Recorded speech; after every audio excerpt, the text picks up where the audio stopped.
Ok. Ciao, buongiorno, buon salve. Thank you for to be here.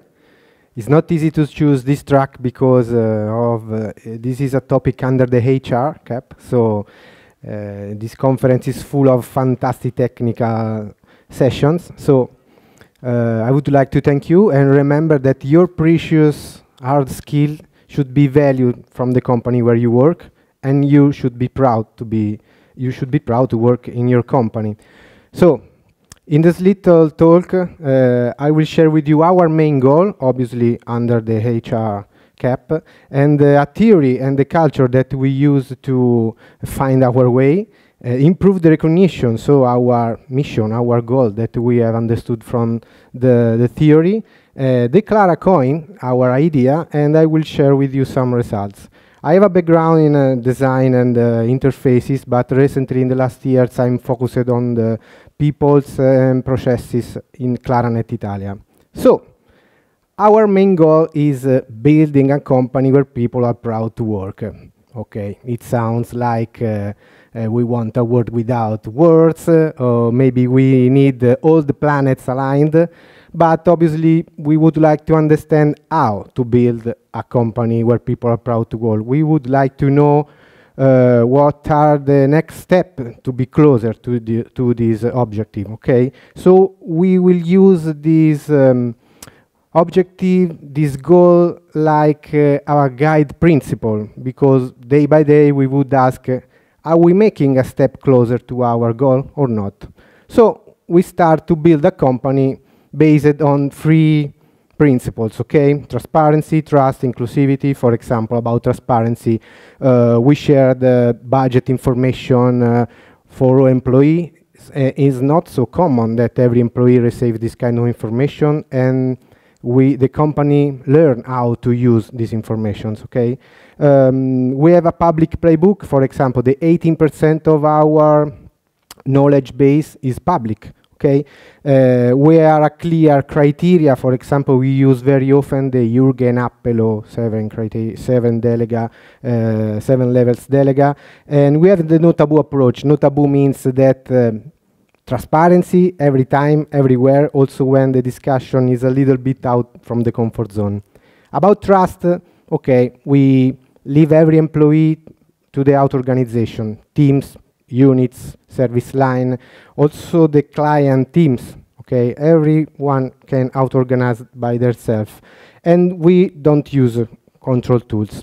About inclusivity, we have the same experience for the same condition for every employees, because we are a really fully remote company. Also, my colleagues from administration, they work from their own homes, because we made the choice about a paperless company, okay?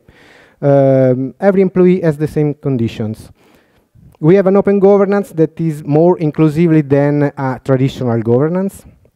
And we use a feedback culture. It's very important because it's not easy, the feedback culture, but we use, and the feedback culture drives us a lot of mechanisms and decisions.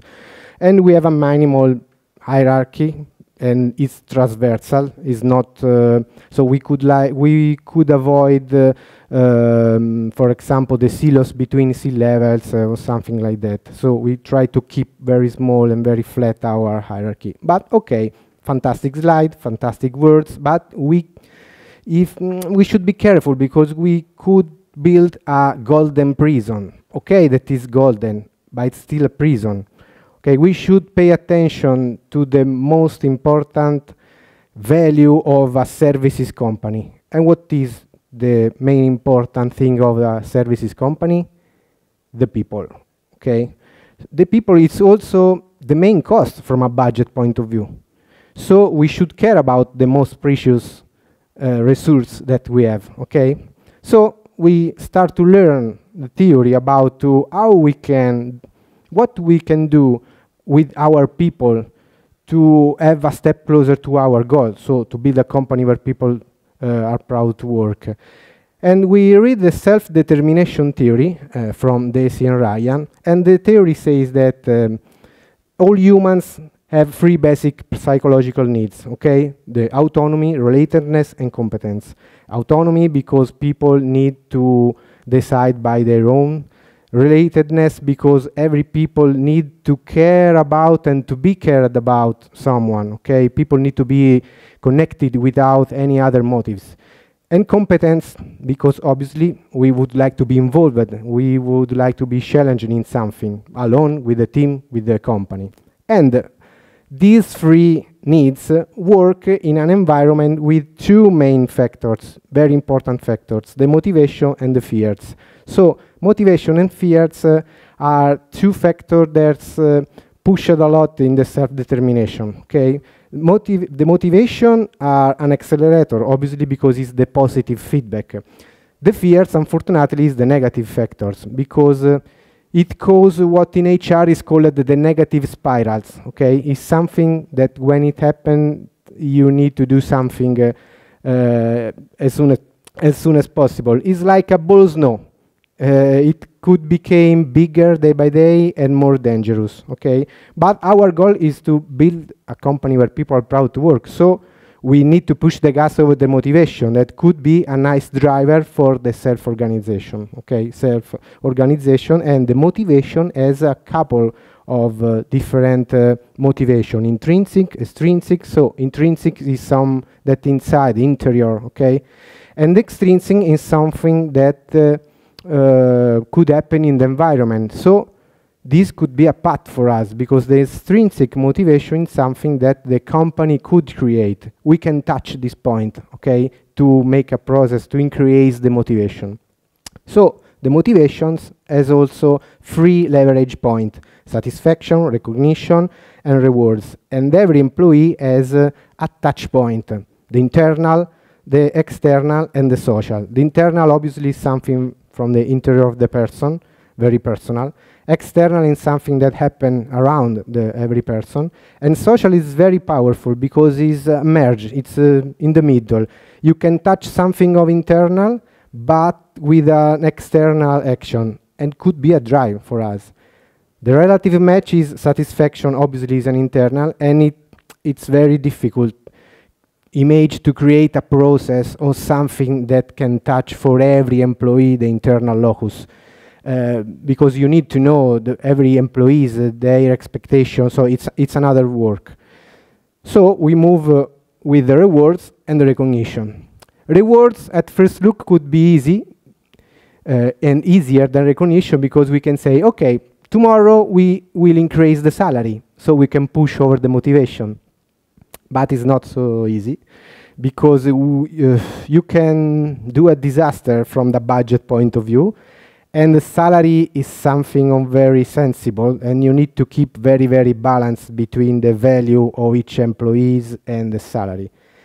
And dumping, remember us after a research in 2009 that larger rewards lead the poorer performance. So pay attention working with the reward. So we move on with the recognition. The definition is it's about getting meaningfully noticed by someone. And it sounds like similar to feedback. And as you remember, we have a feedback culture in our company. Characteristics are intangible, relational, experienced, emotional, personal, psychological. So the match with the feedback is quite important. So we try to create an idea around the feedback, trying to push over the motivation. And the idea is the Clara coin. Okay, what is the Clara coin? It's a virtual coin, obviously. It's a way to practice the feedback culture in a company, especially if you are full remote, but also if you aren't remote, improving the recognition. That thanks to the theory, we understood it's a nice driver for the self-motivation. What is the Clara coin, how it works? Okay, Clara coin, obviously because of the name of the company, it's a virtual coin. Every employee has a 30 Clara coin and a quarter of time to use it, okay? How you can use the Clara coin? We have a Slack command, Slack because we are a fully remote company and Slack is the main communication tool. We create a command where you can send a number of coin to a number of employees or colleagues, you can choose one or more, because maybe you had an activity group, a team group, so you want to send the Clara coin to more than one colleagues, and obviously the reason why, so the feedback. Okay, we have a dedicated channel on Slack to do that, and it's useful because people start to see the other colleagues send this Clara coin, send this feedback. And you know, the better way to learn something is to give the example. So also the shy colleagues start to see other colleagues send coins, and day by day we start to send feedback, to send Clara coin, okay? And we have also a Slack bot that helps us to understand how many Clara coin we still own.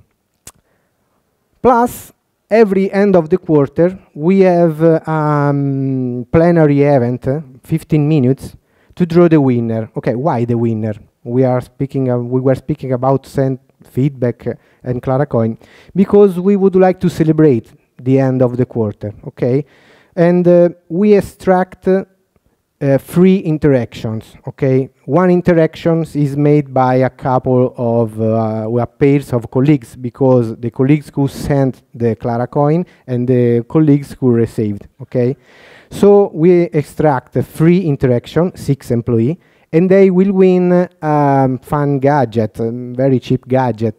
For example, a winter cap with the octopus shape, or the unicorn gadget for the headphone, something that you can put over your desk. And it's funny because people start to shoot pictures, start to share the picture, and all in all, it's also a team building moments, okay?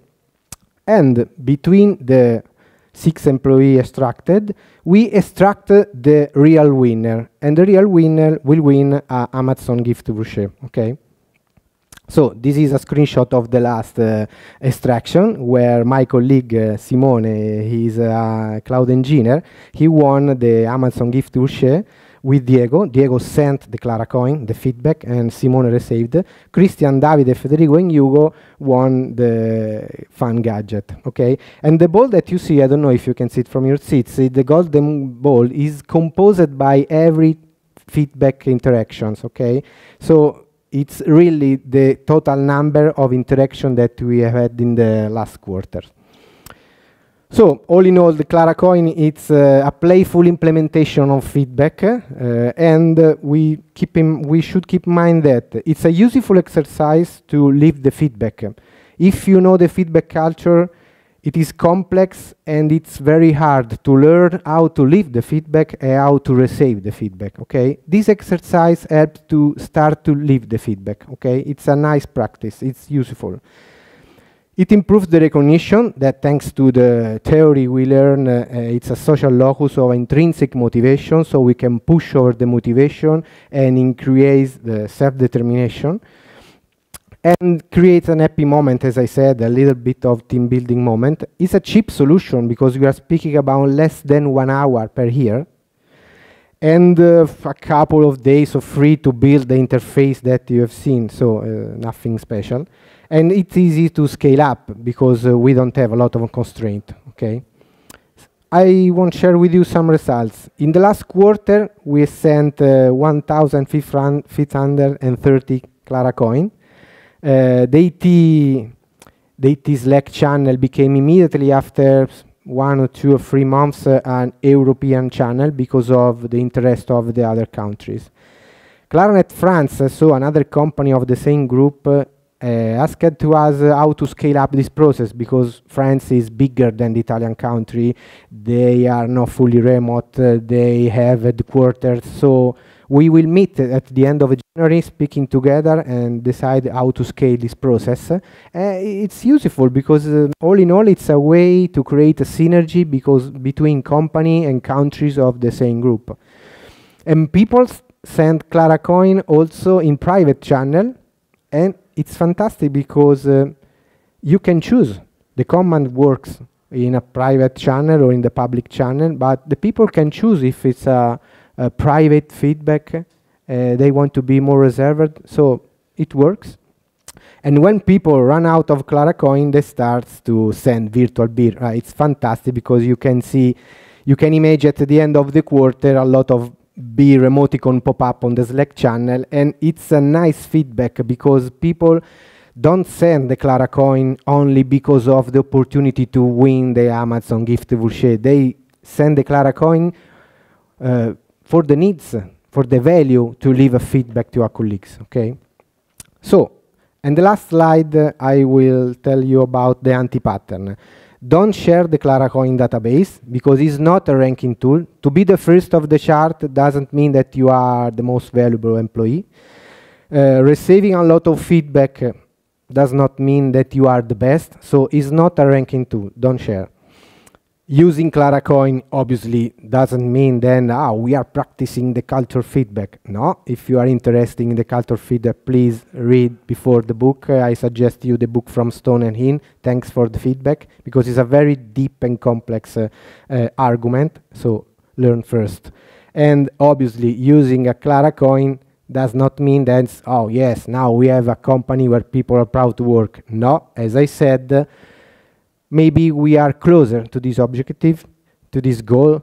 People after 1 year are very enthusiastic about this practice, and maybe we made a little step closer to have a company where people are proud to work. So, thanks for attention.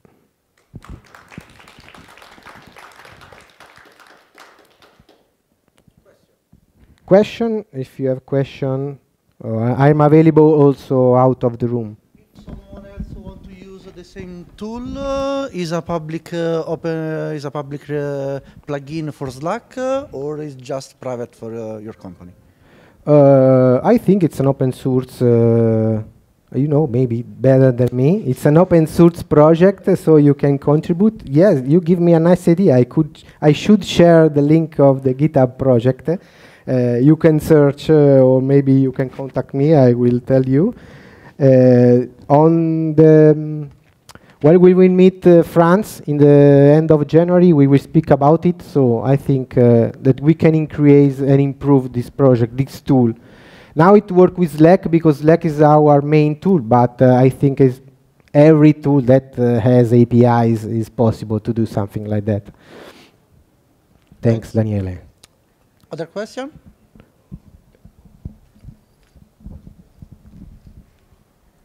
Yeah, thanks for the idea of the Clara coin to increase the feedback. But how and what kind of measures did you apply to improve the psychological safety of giving a feedback? As I said, I think that it depends from your company culture and how your company is organized. As I said, in the past, we study a lot the feedback culture, and it's not only, okay, we read a book and we try to apply what is written, but the feedback culture is something that you need to contextualize in your company.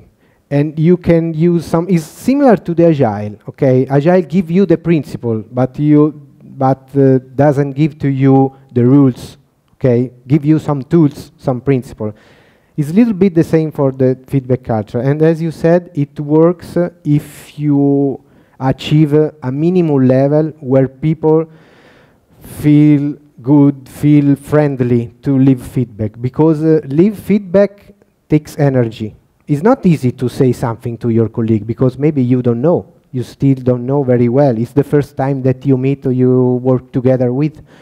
So it's not easy. But if your company is based on this culture, every new people that the new employed will see the other with more seniority that do that every day, and they start to leave feedback and also ask how to leave a better feedback. And it's a mechanism that works day by day. Is not easy also receive feedback, because you could receive a feedback out of your expectation. Maybe the employee, the colleague that sent you the feedback, sent the feedback, but not in the better way, so made some mistakes. So it's not easy, something of complex, but our culture is based on, okay, speak together, ask any question, try. We prefer that you try and after try to understand if you can improve or not, then don't do because you are not sure. So it depends a lot from your company culture. It's not a recipe that you can apply over every country and the result is the same as every complex and not complicated thing, unfortunately. Thanks. Time is over. So thank you. thank you.